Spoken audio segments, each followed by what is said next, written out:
Hey everyone, welcome back to Tactical Magic Podcast. This is Molly Mandelberg, your host, and I'm very excited for the conversation we're about to have today with a very mystical, magical being, someone who gets the quantum field and who is a magical healer through the medium of sound, among other things, and also the host of an awesome podcast called Creatrix Culture, which I had the pleasure of being on recently.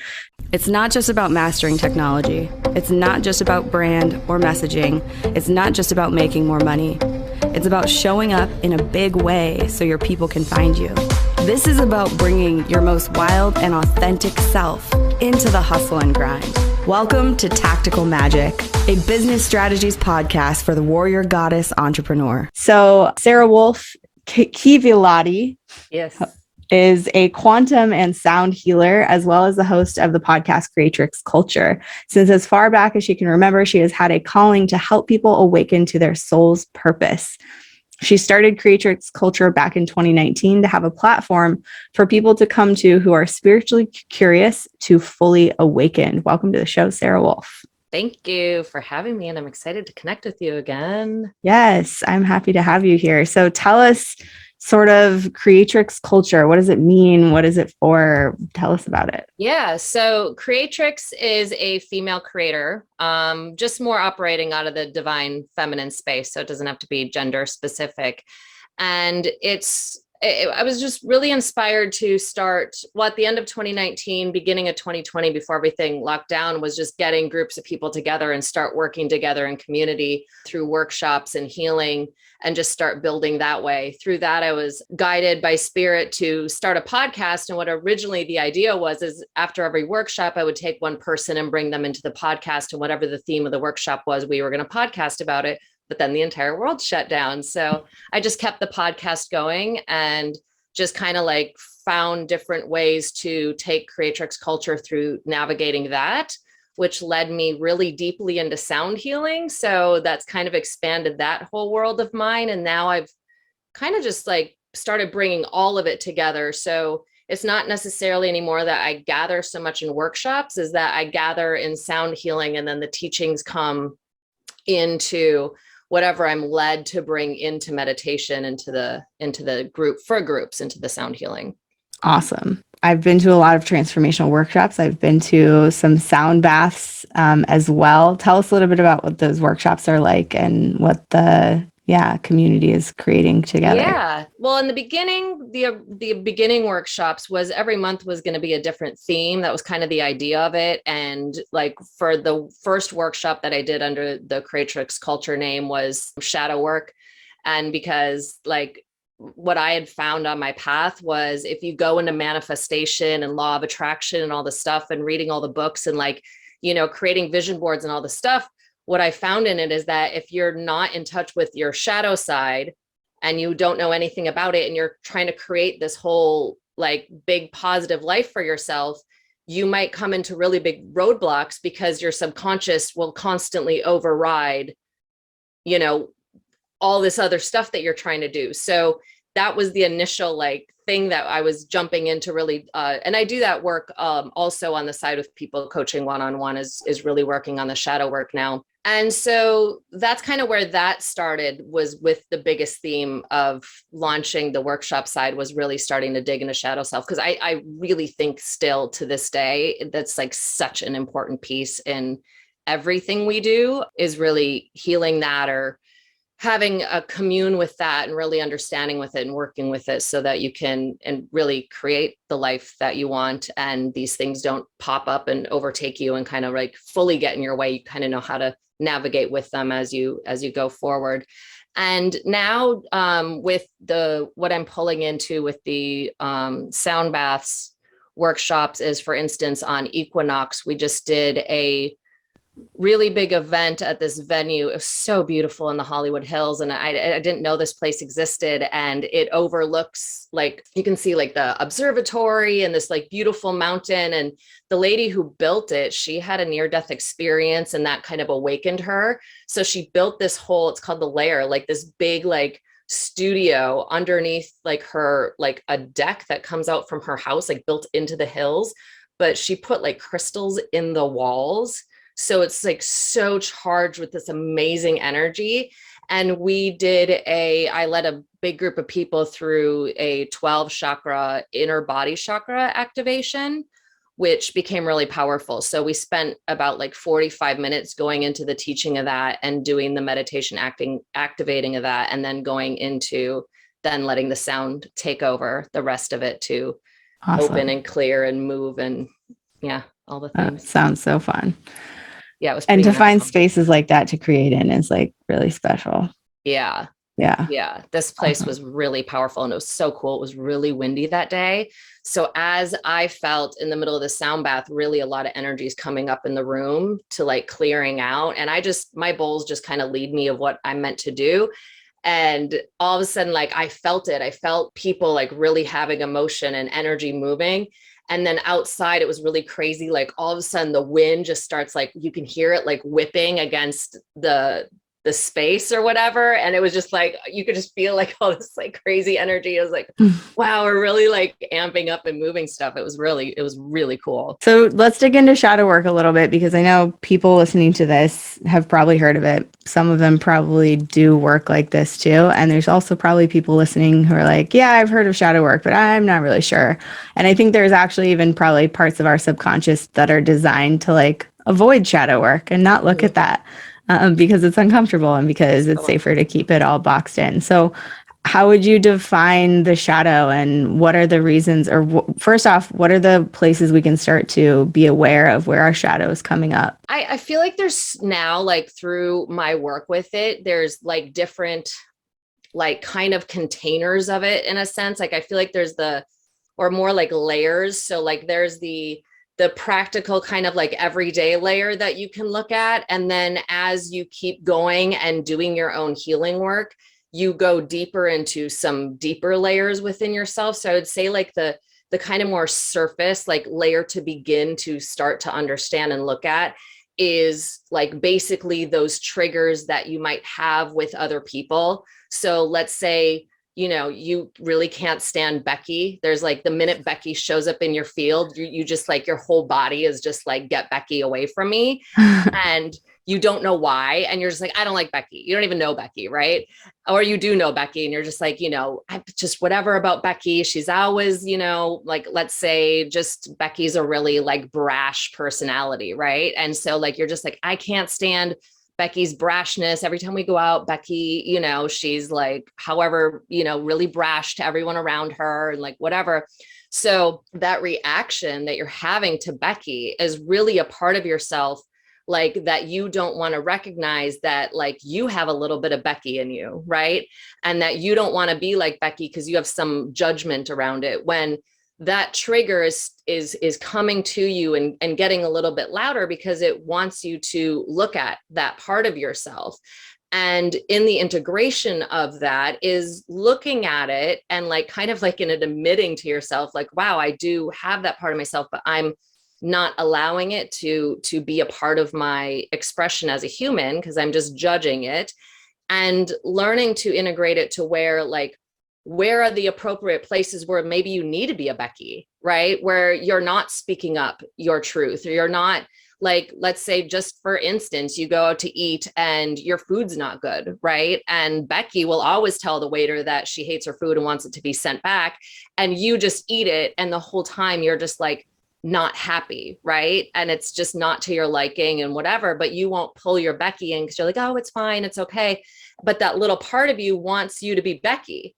So on that layer of like really working, of starting to understand your shadow and where you're having your triggers with other people, that's kind of like the top layer, I see it. And then as you move down and you start doing your healing, it's starting to really like go deeper within yourself, of like, you don't even need an outside trigger to reflect back to you. It's once you really start getting more internal and doing your digging work, is just really going into different parts of your personality. You might not like different like things you might be ashamed of through your life, just things that like you're even just annoyed of yourself that you always do in certain situations, like, why do I always act like that, or why, and kind of like learning how to bring those in to love those, let those spaces have a voice. And then where can you turn those into kind of like your superpower? Where can you rewrite the story behind them that they're actually like a really good thing, and a good part of your personality when put in the right place? And it's just like one of my friends even says, like letting everyone have a space at the table, because the more you push these things away from you and try to change yourself and not accept those parts of yourself, they get louder and kind of, they start like misbehaving in certain ways. And then then you have that whole internal struggle that gets really complicated, right? Yeah, it just makes life more challenging to live through, for sure. Yeah. Yeah.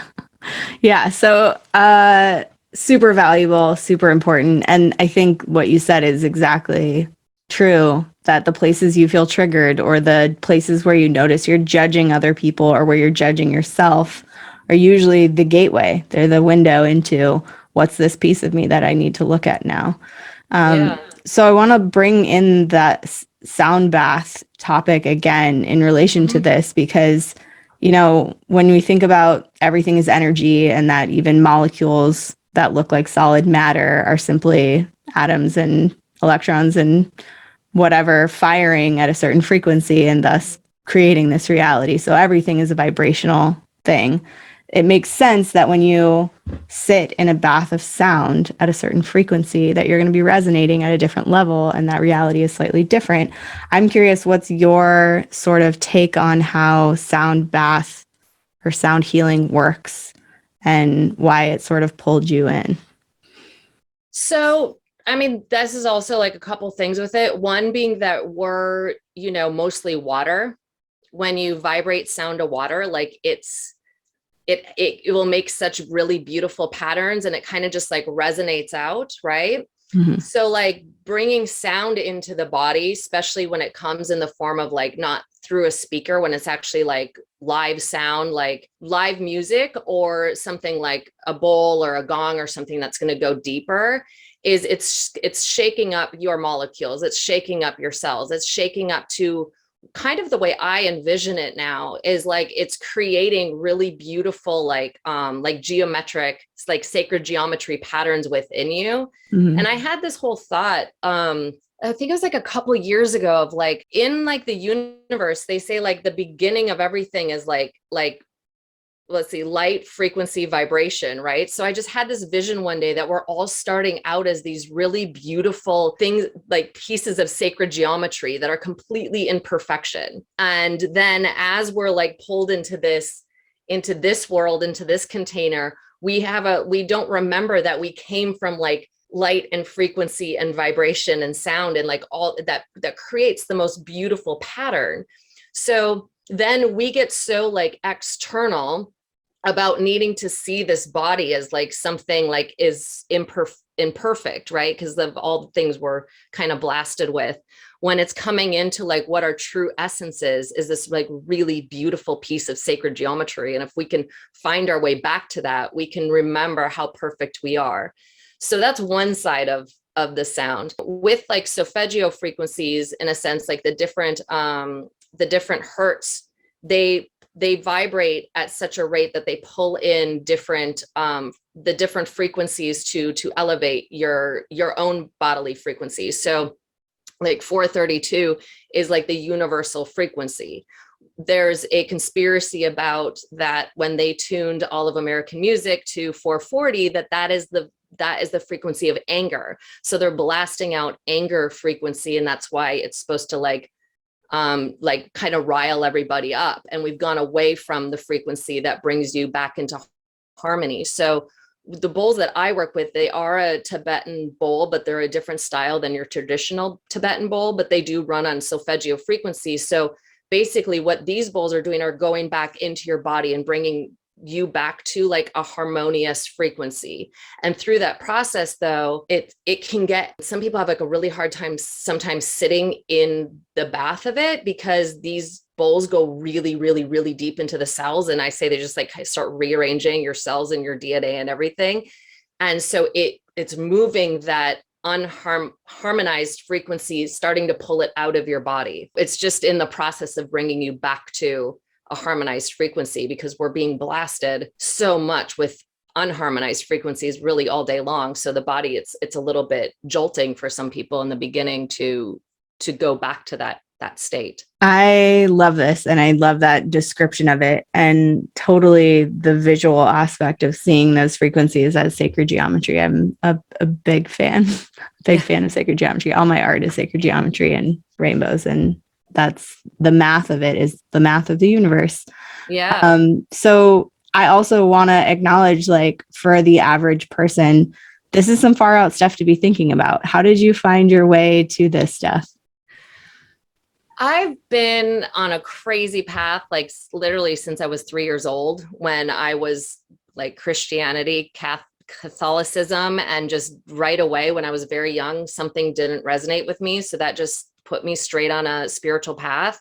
I was born in 1980 and I lived in Minnesota, grew up in Minnesota. So when I was young, there wasn't really a lot of information and accessibility to figure out what I was thinking, what I was feeling. I spent a lot of time, because of that, feeling like I was a horrible person, because in Catholicism, if you're not like following this thing, then you're constantly sinning. So that set me on a whole path of destruction for a long time, until I moved to Los Angeles. And then it was really a blessing to start finding people and information as the internet is coming out and the access to things is more, and to really start understanding myself and my path and just more and new information. And then over the years, as I kind of like heightened and grew and started like more like in my like ascension process, then after every time I kind of went to another level, then more information was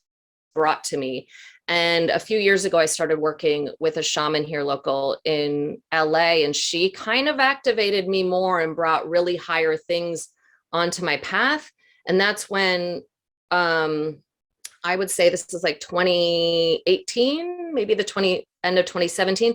That's where sacred geometry started coming onto my path. She did sound baths. She was my initial, no, actually, this is like the end of 2017. So she was my initial person I ever went to a sound bath with. And through kind of like working with her, it's like, then I was tapped into my gifts, and my bowls just came to me really randomly one day. And working with them, I just let my bowls teach me, because I didn't really know what I was doing in the beginning. I just knew what I saw and witnessed of her, but she didn't really teach me that part. And then it was just been like working with them and the community with them, that they've been giving me information and my guides. Mm-hmm. So that's just kind of like led me, I've just like followed their lead, right? And then that's when I was really trusted, once I started to understand my intuition and my connection with spirit more, that when they give me information, that I really trust that information for the most part. Sometimes I'm like, no, guys, I don't really believe you. Like, but that's when just more downloads and more information like really started coming in of like what all of this is. How has that conversation with your guides and with, the magic beyond the physical reality been for you? How did that start being more apparent? How did you start learning to trust your intuition? I'm sure a lot of people would want more on that. So I used to call it, when I was young, before I had any information, I would call it my lightning bolts. So like out of nowhere, just be like, bam, I would get a picture, I would have a dream. And I was like, I don't even know how I know this information. And what's really, this has actually been coming up a lot lately, is that my first real teacher, who kind of like woke me up to everything, was Doreen Virtue. And I find it really interesting, because she renounced all of her work years ago, but she was the one, and she went on a whole like really like Bible, strictly Bible path. But she, in her first book, The Lightworker's Way, when I stumbled upon that one in my early 20s, she was like the first person that like spoke of everything that I was feeling. And then being here in LA, there was some people that actually worked right alongside her, that one of the girls I worked with at a restaurant, and I was talking about indigo children one day, and she's like, how do you know about that? And I was like, well, I studied Doring Virtue. And she's like, I work with Doring Virtue. So then through her, I got introduced to this other guy, and together they did these angel circles back in the day. Well, he then started a group called Intuition Gym. And there was a group of us up until actually the pandemic, where we would get together once a month on and off for years, because some of us left LA and came back. And it was almost the same group. And we would work on our intuition together. And we would spend like 2 hours once a month. And he had different exercises that we would do. So it was kind of through all of them that in the understanding of what intuition is, and working with people that also operate the same way, that put more and more my trust in myself and the information that I was receiving. Yeah. So, I mean, it's a meandering journey, but the idea is that the more you practice it, the more you pay attention to it, the more you nurture that connection, the clearer it gets, and the more you acknowledge when your intuition was right, or when you were led in the direction and trusted it and it worked out, the more you begin to trust that relationship. Yeah. And like I tell people, it's like, we all have access to it. It's how much do you want to believe in it, A, and B, allow it to come through. And one of the big things, if you are feeling like you have a lot of blocks, is another really easy way to start tapping into your intuition and having it come through a little bit clearer, is really by even just cleaning up the vessel, is starting to eat a little bit cleaner, starting to move your body. There's different ways. You don't have to go to some big thing to just let that voice become a little bit louder, and really observations, just really start paying attention when those things come through. Because a lot of people are like, I know I had this feeling, and it's like, follow the feeling, right? That it's there as a really big tool and gift for you. And like to navigate you. You don't always have to go down the bad path, right? You can hear that thing and you might not know what it is. You can challenge it, or you can just be like, okay, there's something here. I need to go in this other direction. Yeah. And you may never know why you had that inkling. If you trust it, that might be the whole point. Yeah. Yeah, because it's when you don't trust it and then you get smacked in the face by the universe and you're like, I knew I shouldn't have gone that way. Yeah. And then you're mad at yourself, or you're mad at, whoever, God, or, and it's like, no, they tried to like warn you. You just chose not to. Sometimes I still like, as a joke, I'll like fight with them. They'll be like, okay, do this. And I'm like, no, I'm not going to do that. They're like, do this. I'm like, no, I'm not. They're like, do this. I'm like, fine. Okay. I'm like, why am I fighting with you? Yeah. Yeah. Everything's going to be hard or difficult or too much work to follow through with that thing, but then it keeps tapping you on the shoulder. Yeah. Yeah, it's super important. So you mentioned that you work one-on-one with clients around, well, actually, before we move on, what are some of the exercises that happened in that intuition gym? So he would always lead us in a meditation in the beginning. I'm not that big on guided meditations, but I really enjoyed his. I like to more meditate. Sorry, there's gardeners outside my window. I like to for me, meditation, I found a lot of guided ones. I get a little tripped up. I like to just go deep, and just, even if I need to put on music to, like cancel out the gardeners outside, just really allow myself to go deep within myself. But I didn't mind his guided meditation. So he'd lead us into a guided meditation to just really bring us into the space and really just like open up our channels and kind of like ground us and not ground us in our bodies, right? To kind of like, just keep us open up here, but grounded in here. And then one of the big things is we would go around the circle and get information for each other. So it would be one person's turn, and we would say a prayer as we would like tune into them, as to get us all into their energy. And then it was basically just allowing whatever came to you, like a vision, a picture, a word, and just to let it come in through the channel. And basically the biggest teaching of it is to not judge it, to not try to figure out what it is. You don't need to actually like have a meaning behind it for the person. The job is for you to just take that group of things that may have come in, group of words, or one single thing, and just deliver that information. And what started happening over time is that many of us would get similar information for each other. And by just hearing the different things around the circle, when everyone would share what they got for that person, there was a theme. And then that person could go in, okay, and some days they'd be like, I don't know what this means right now. So they would just take the information with them. And generally over time, it would kind of play out for them. We're like, oh, I get why they said that they saw a white feather, right? And something would come for them later. Or with the different things that go around, they're like, oh my gosh, I'm really working on this right now. So what everyone was kind of putting pieces into the puzzle helped them like expand what they were having a block with, or what they were struggling with, or just that confirming a path that they were on. And all of that fed into all of you trusting that intuitive guidance even more because it was confirmed. Which is so fun. Yeah. And it's like right there, you know, it wasn't something that you'd have to like wait to kind of get the confirmation with. It was like dead on in that moment. Yeah. So fun. That's so cool. If that ever happens again, let me know. I want to come check it out. I will. Hopefully he'll start it up again soon. The place we were doing it at, they weren't really allowing classes to go on there anymore. So he's up in the Bay Area. So hopefully he'll be coming back down here and starting up again. Awesome. Later this year. Yeah. So you mentioned that you work one-on-one with clients around their shadow work. What are some of the, like, what kind of people do you work with?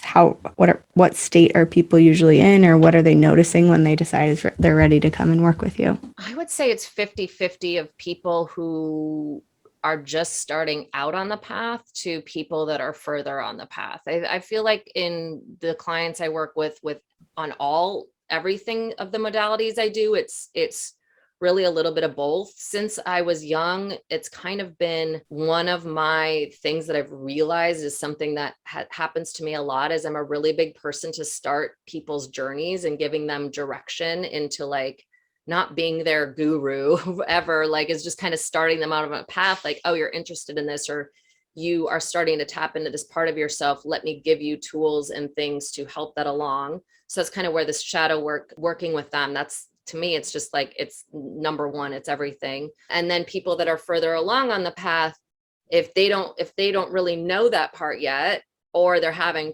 problems with working through those things, then I work with them too, to help them go deeper and clear those out. Or even because it's interesting. Like I said, it's not talked about. It took me a while to come on with all the things I studied to where I've really found people actually talking about that. It was a very, very long time. Like I would maybe 15 years into my path that I really even came across shadow work or even knew what it was. So I would read all these books about manifestation or this and that, and these big, well-known people that are putting this information out there.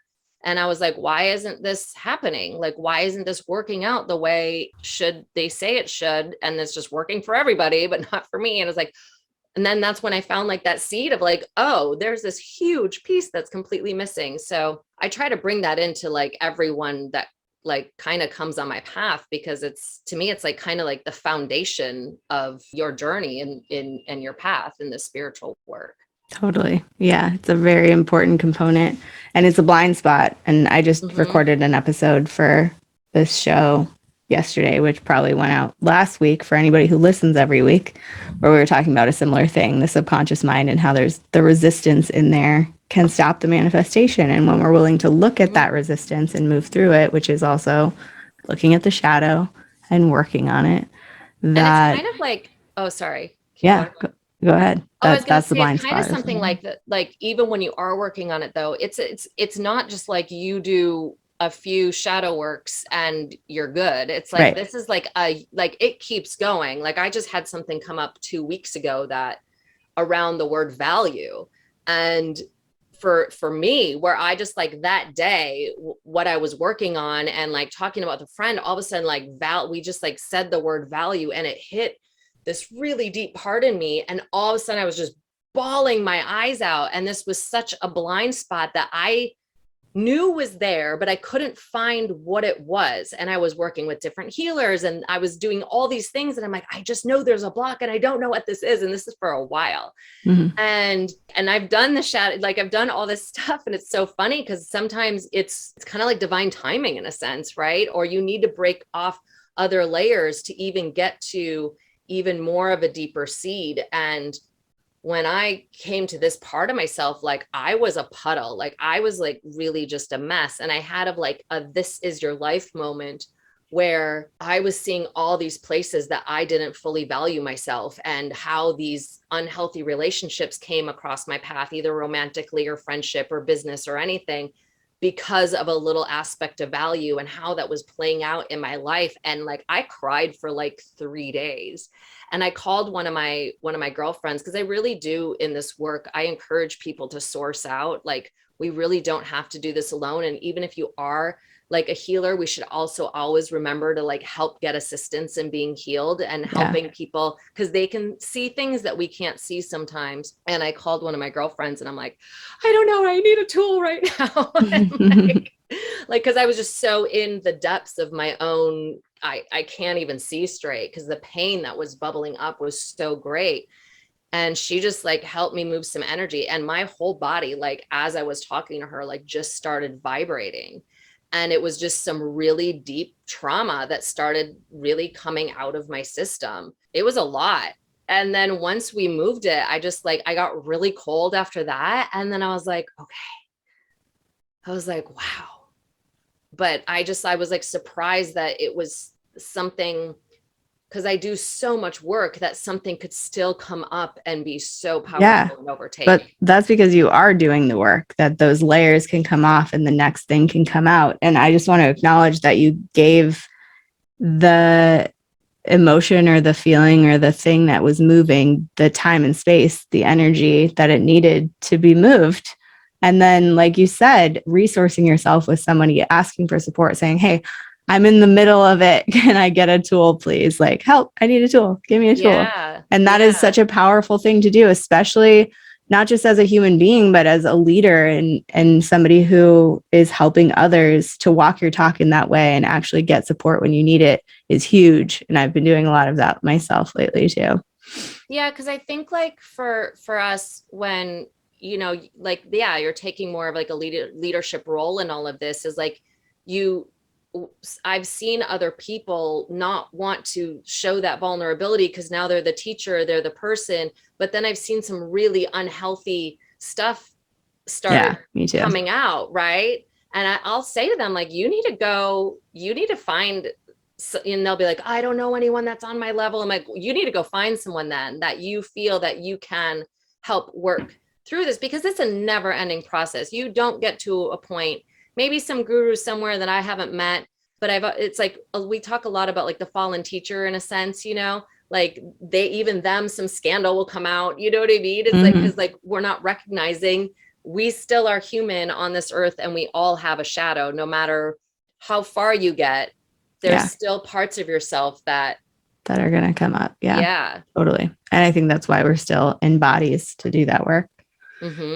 Yeah. Awesome. Well, you're fascinating. I love talking to you. We're reaching the end of an episode, but I want to make sure people can come and find you. So what are the best places for people to follow you? What's your Instagram? What's your website? Yeah. So everything, all my handles on Twitter, Instagram, there's a Facebook page,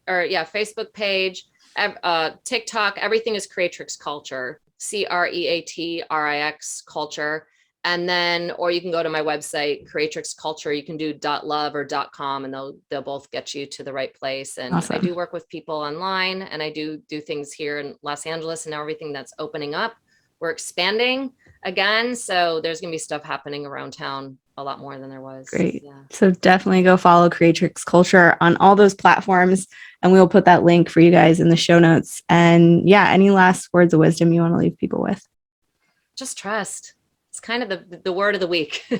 Last week it was value. This week it is trust. Just start trusting those nuggets or lightning bolts of information that comes through, and start following them, because it's kind of like leads you into more magic than using your brain, and following the logic kind of leads you into this like stuck area. And if you just follow the intuition path, you might find yourself creating a life you never knew that you thought was possible. Yes. Great advice. Awesome. Thank you so much, SaraWolf. Thank you very much. Yeah. Thank you everyone out there for listening. Whatever happens, keep asking big questions and taking bold action, because you're here for a reason. Bye.